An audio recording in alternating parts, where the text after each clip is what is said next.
पर বিপাশাদির বাত আলাদা আছে। বিপাশাদি নিজের শাশুমাকে একেবারে জব্দ করে রেখেছে। একটা দেবো কিরকম করে বলছে দেখো, এমন করে বলছে যেন মনে হচ্ছে আমি কি অত্যাচারী বৌমা। না না, আমার মনে হয় না তুমি খুব একটা অত্যাচার করতে পারো। তুমি বোধহয় খুব স্ট্রেট ফরওয়ার্ড কথা বলো, তাই তো? হ্যাঁ বাবা, এটা ঠিক কথা, আমি খুবই স্ট্রেট কাট। আমার শাশুড়ি জানো তো খারাপ মানুষ না গো, ভালো মানুষ, কিন্তু কি বলো তো কথা শোনে না, সব সময় বকে ধমকে রাখতে হয়। খুব হাই সুগার, তুমি ভাবতে পারবে না, রোজ যেন এত এত মিষ্টি খাবে, তাহলে না পড়লে হয় বলো তো? গেলে তো আমারই যাবে না। তারপর কিরকম দেখো, পাড়ার বুড়ো বুড়িরা মিলে হয়তো ঠিক করলো যে সবাই মিলে বাসে করে একদিনের জন্য কোথাও বেড়াতে যাবে, খুবই ভালো কথা। কিন্তু ওনার তো পায়ে ভীষণ ব্যথা, হাঁটতে চলতে ভীষণ কষ্ট।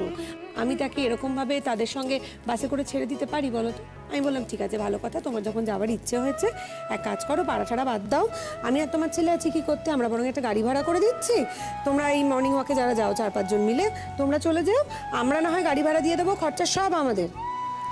তা হবে না, ওনাদের সঙ্গেই যেতে হবে। আমি মানছি সমবয়সীদের সঙ্গে যেতে ভালো লাগে, 100 বার ভালো লাগে, আমাদেরও ভালো লাগে, কিন্তু কি করব বলো, অত পায়ে ব্যথা নিয়ে আমি ওরকমভাবে তো বাসে তাদের সাথে ছেড়ে দিতে পারবো না। ওরে বাবা, সেই দিন বাড়িতে ধুমধুমার কাণ্ড হয়ে যাবে, অশান্তির একেবারে বন্যা বয়ে যাবে।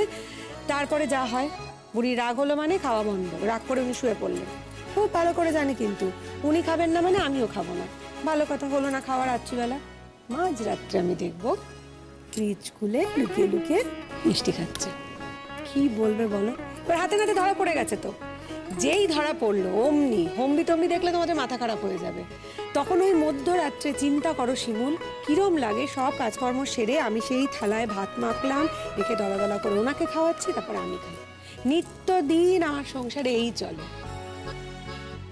আচ্ছা, এত যে গল্প হচ্ছে, মেয়ের তো গায়ে হলুদের দেরি হয়ে যাচ্ছে। হ্যাঁ হ্যাঁ, আসলে তোমাদের সাথে গল্প করতে করতে এত মজে গেছিলাম যে এখান থেকে যেতে ইচ্ছা করছিল না।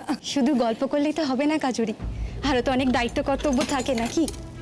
এই যে তুমি এখানে গল্প করছো, তোমার তো খেয়ালই নেই যে বাড়িতে কুটুম বাড়ির লোকজন এসেছে, তাদের খাওয়ার ব্যবস্থাও করতে হবে।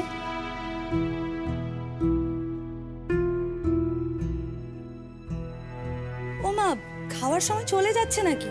আর তাছাড়া গায়ে হলুদের পর আমি ওনাদের খাইয়েই পাঠাতাম, আর এখন যদি ওনারা মিষ্টি খেয়ে নেয় তাহলে তো ভাত খেতে ইচ্ছা করবে না, তাই জন্যই আর কি আমি ওনাদের বলিনি। আর দিদিভাই দেখো, সকাল থেকে তো আমি এত ছোটাছুটি করছি, আর তুমি যদি এখন একটু কাজ করো তাতে কি এসে যায়? যত না ছুটছো তার থেকে গল্প করে অনেক বেশি সময় কাটাচ্ছ। তা একটু করছি, আমাদের শিমুলের বিয়ে বলে কথা, তা তুমিও করো না, তোমাকে কে বারণ করেছে? আর তুমি ওদের গল্প শুনলে তুমিও মজে যাবে। আরে তোমরা বসে আছো কেন, মিষ্টি খাও। হ্যাঁ হ্যাঁ, না না না না, তা বলে এত মিষ্টি কিন্তু আমরা খেতে পারবো না। না না, আজকে কোনো কথা শুনবো না, মিষ্টি তোমাদের খেতেই হবে। আমি জানি এরপরে আর কেউ ভাত খাবে না, সবাই পালিয়ে যাবে।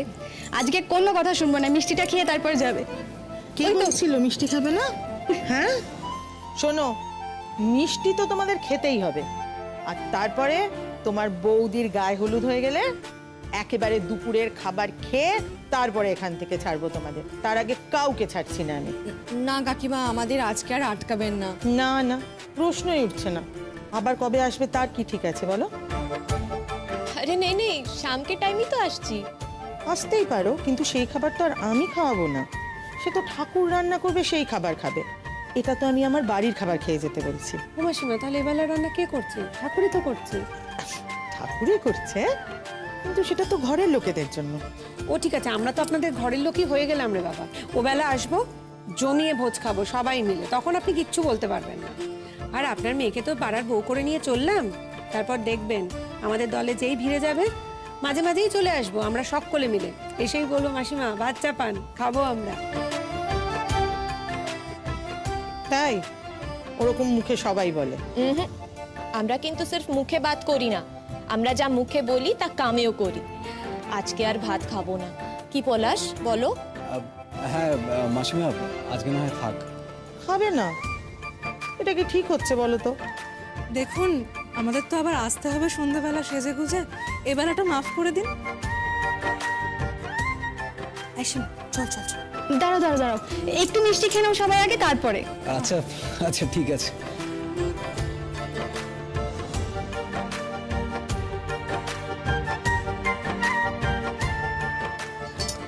এই শিমুল, তুমি কিছু খেয়েছো তো? অন্তত মিষ্টি টিষ্টি কিছু একটু খেয়ে নিও। না না, আমি ঠিক আছি। এই শোনো, আজকালকার দিনে কেউ এসব মানে টানে না। কখন বিয়ে হবে খালি পেটে থাকবে নাকি? না খাও না, একটু। আমার খিদে নেই।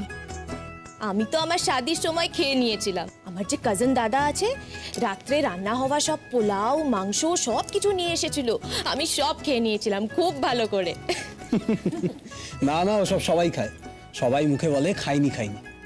কি বৌদি, সকাল থেকে তুমি কিছু খাওনি? কি হলে তুমি খুশি হবে ভাই, খেলে না না খেলে? না না, আমার এসব ব্যাপারে কোনো মাথা ব্যথা নেই। তা তো থাকবেই না। সামনে তো এবার ওরও বিয়ে, ও তো ভাবছে নিজের বউয়ের কথা, কারণ ওর বউয়ের বেলাতেও তো একই নিয়ম হবে, ওর তো মাথা ব্যথা থাকবে না। এখন তো পলাশ অনেক উদার।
হ্যালো, বলছি শিমুলকে একবার ফোনটা দেওয়া যাবে? উইশ করতাম। এখন না, পরে। কেন? ও আই এম সরি। ও এখন একটু ব্যস্ত হয়ে আছে বুঝি, পরে তো আরো ব্যস্ত হয়ে পড়বে। বর আসবে, তখন কি আর পুরনো বন্ধুর কথা মনে থাকবে? আরে এখন গায়ে হলুদের অনুষ্ঠান হচ্ছে। তা চলুক না, চলুক। আমি কি অনুষ্ঠান পণ্ড করে দেবো নাকি? একবার শুধু উইশ করতাম। তুই দে না একবার ফোনটা, কথা না বলতে চাইলে বলবে না। দে, বল শতদ্রু ফোন করেছে। দাঁড়া, দিচ্ছি।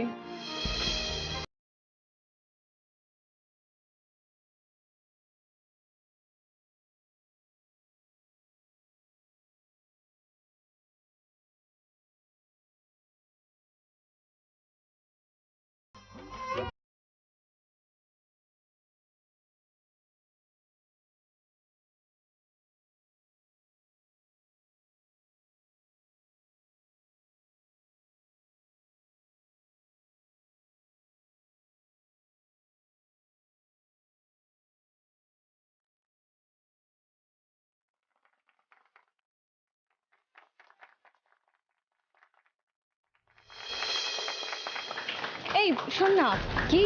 এনে ফোনটা ধর। কার ফোন? আরে ধর না। আরে হ্যালো, অল দ্য বেস্ট।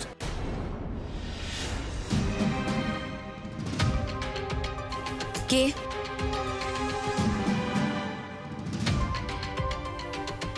বৌদি, কোথায় যাচ্ছ এখন? প্লিজ কোথাও যেও না, আগে গায়ে হলুদটা করে না, পরে ফোনে কথা বলবো। একটা মিনিট দাও আমাকে, আমি এক্ষুনি আসছি। বৌদি,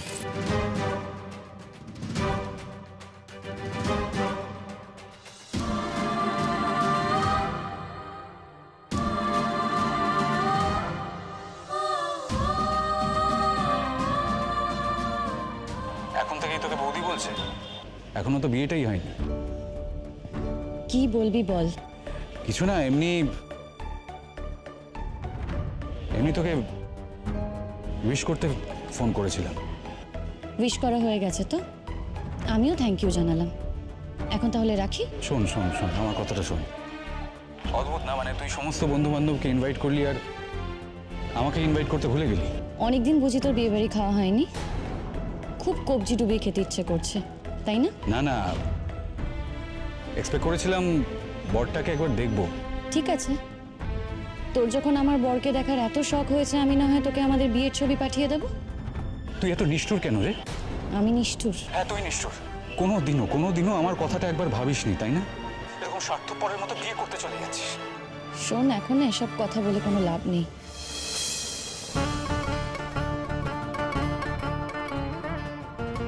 বরের সাথে কথা হয়েছে? এতদিনে জমে গেছে নিশ্চয়ই। একদম না, বাজে কথা বলবি না। একটি বাজে কথার কি আছে? আজকাল সম্বন্ধ করে বিয়ে হলেও তো ছেলে মেয়ে আগে থেকে একে অপরের সাথে দেখা টেকা করে।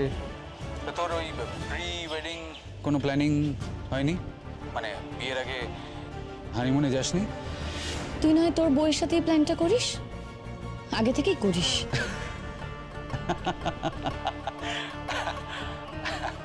শোন, একটা অনুষ্ঠানের মধ্যে থেকে না আমি বেরিয়ে এসেছি, আশা করি তোর কথা শেষ হয়েছে। হ্যাঁ, একটাই কথা বলার, অল দ্য বেস্ট। বরকে নিয়ে সুখে শান্তিতে সংসার কর, শ্বশুর বাড়িতে তোর প্রচুর নাম ডাক হোক, ভালো বউ হিসেবে সবাই জয় জয়কার করুক তোর। আমার বেস্ট উইশেস রইল।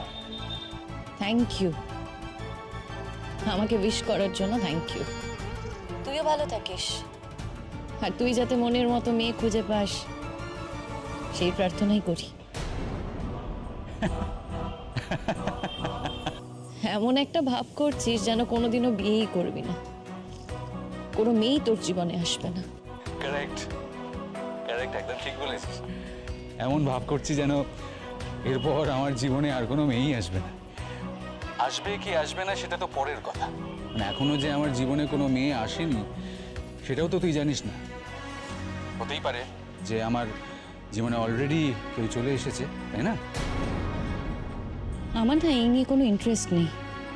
তোর জীবন তুই নিজের মতো করে সাজিয়ে নে। যেদিন তুই আমাকে ফেলে দিল্লি চলে গিয়েছিলি না, সেই দিন থেকে আমার তোর প্রতি সব ইন্টারেস্ট হারিয়ে গেছে। কারেক্ট কারেক্ট, সেটাই তো স্বাভাবিক। তোর আমার লড়াইয়ের প্রতি ইন্টারেস্ট থাকবে কেন? তোর তো আগ্রহ আমার সাফল্যের উপর। আজ আমি সফল হতে পারিনি, তাই জন্য আমার প্রতি তোর ইন্টারেস্ট হারিয়ে ফেলেছিস তুই। আর যদি আমি সফল হতাম তাহলে কিন্তু তোর ইন্টারেস্ট থাকতো বন্ধু। এটাই হয়, this is the rule of life. আমি না এখন রাখছি ফোনটা, আমার কথা বলার সময় নেই। হ্যালো,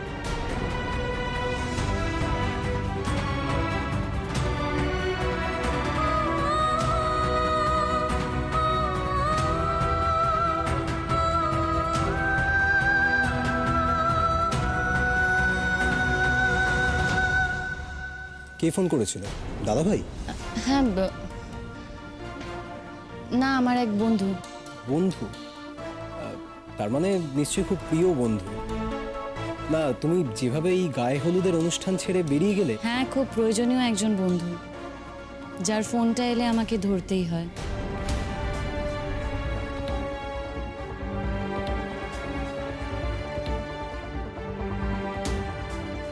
ভেরি সরি, অ্যাভয়েড করতে পারলাম না, আমার জন্য একটু দেরি হয়ে গেল।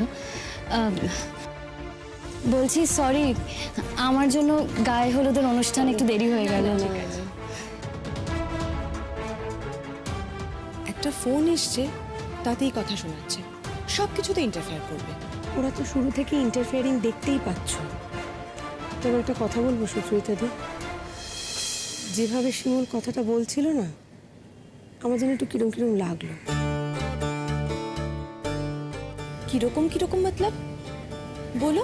খারাপ কথা বলবো না, ওভাবে বলাটা বোধহয় ঠিক হবে না, কিন্তু কোনো বিশেষ কেউ ফোন করেছে বলে মনে হলো না তোমাদের?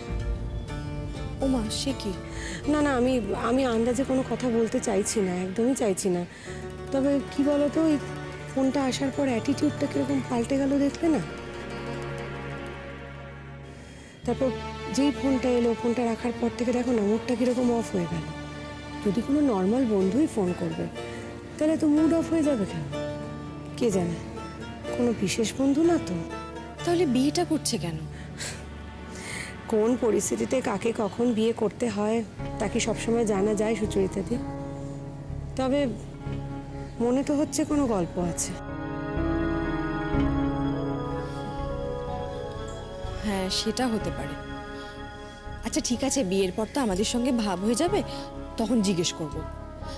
দেখো, প্রত্যেকের জীবনেই তো কিছু না কিছু গল্প থাকে। তোমার জীবনের একটা, আমার একটা, ওর একটা, ওরও নিশ্চয়ই কিছু আছে। আর এটাই তো স্বাভাবিক, তাই না বলো? কিরে তোরা এখন এখানে দাঁড়িয়ে আছিস কেন? চল ওদিকে, দেরি হয়ে যাবে তো। আসো।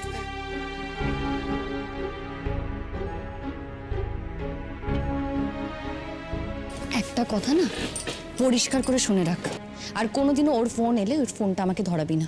ফোনটা তো আজকের দিনেই দেওয়ার কথা, কাল তো তুই চলেই যাচ্ছিস। কাল থেকে নিশ্চয়ই আর আমার ফোনে ফোন করে তোকে চাইবে না, আর আজকে নিশ্চয়ই যখন একবার কথা হয়ে গেছে আর আমায় ফোন করবে না। তুই চিন্তা করিস না, তোর নতুন জীবনে শতদ্রু কাঁটা হয়ে দাঁড়াবে না। কি বলতে চাইছিস? এমন করে বলছিস যেন আমি ইচ্ছে করে শতদ্রুর লাইফ থেকে চলে গেছি। তা না, কিন্তু তুইও ওকে সেই সময়টা দিস না। যে মানুষটাকে ঠিক করে চিনিস না, জানিস না, তার প্রতি তোর এত টান যে যার সাথে 5 বছর প্রেম করলি, আজ যখন তোরা অফিসিয়ালি আলাদা হয়ে যাচ্ছিস, শতদ্রু তোকে ফোন করছে, তুই সেই ফোনটা নিতে পারছিস না। সব কিছু এত স্ট্রেট ওয়েতে বিচার করা যায় না অনুসয়া, তুই এটা বুঝবি না, ছাড়।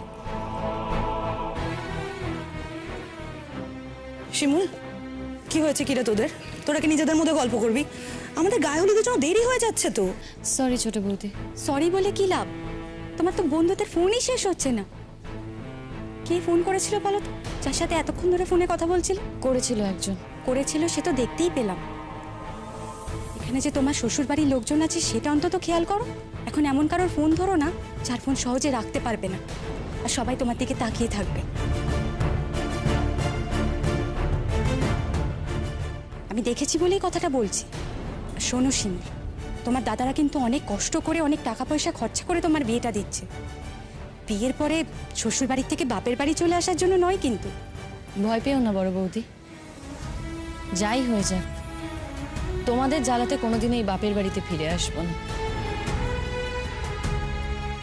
আগেও বলেছি কথাটা, আবারও বললাম, ভরসা করতে পারো।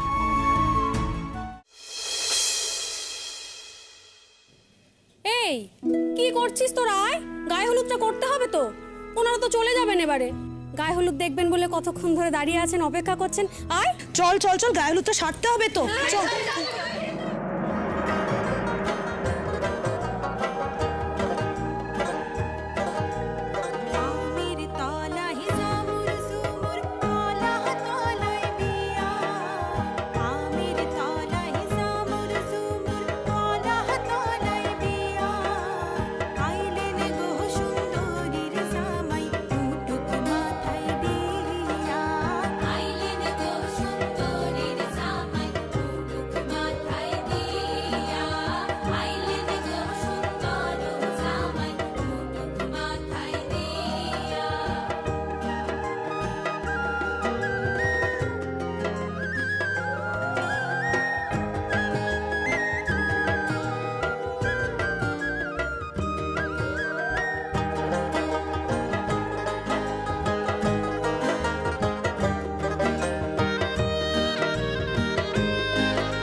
বাকিটা তোরা মাখা, নে ধর ধর ধর।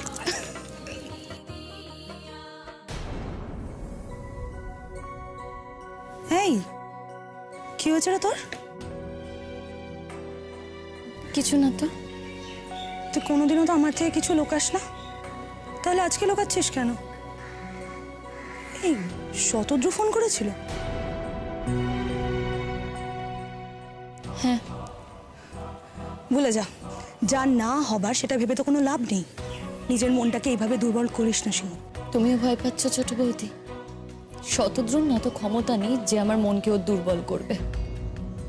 আমি খুব শক্ত আছি, একদম ঠিক আছে। দেখো না, শ্বশুর বাড়িতে গিয়ে কেমন সুখে সংসার করব। আমার নামে তোমরা কোনোদিনও কেউ কোনো কমপ্লেন শুনবে না, কোনো কমপ্লেন না।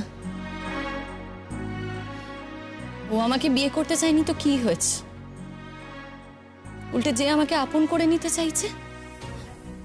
দেখো না, আমি তাকে খুব সুখে রাখবো।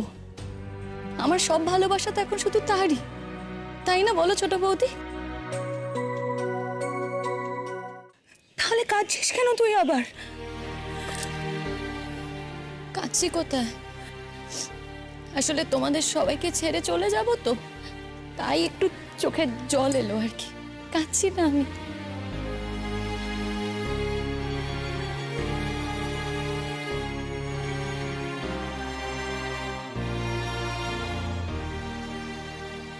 কি হয়েছে তোর? মন খারাপ?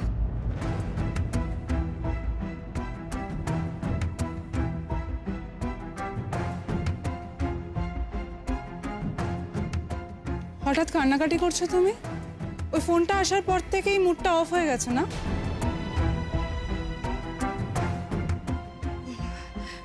না না, কার ফোন? মানে হ্যাঁ, ওর আসলে একটা বন্ধু ফোন করেছে, সেই বন্ধুটা বিয়েতে আসতে পারছে না, তাই জন্যই ওকে বারবার ফোন করে জিজ্ঞাসা করছিল আর কি। খুব প্রিয় বন্ধু ওর। একটু মন খারাপ ওর আছে, তবে এখনো সেই জন্য কাঁদছে না। আসলে তোমার তো বিয়ে হয়নি, তুমি হয়তো এটা বুঝবেও না। শ্বশুর বাড়ি যাওয়ার আগে মেয়েরা কতই না কান্নাকাটি করে। এতদিন ধরে যে বাড়িতে থাকলো, বড় হলো, সেই বাড়িতে এখন সে অতিথি। দুঃখ তো হবেই বলো। চ চ চ, আমি তোকে স্নানটা করিয়ে দিই, তারপরে তুই ফ্রেশ হয়ে রেডি হয়ে নিস। কিছু কথা গোপন খুবই রেখেছি নীল খামে, কিছু কথা লয়ে মোড়া সাজানো অ্যালবামে, সাজানো অ্যালবামে। কার কাছে কই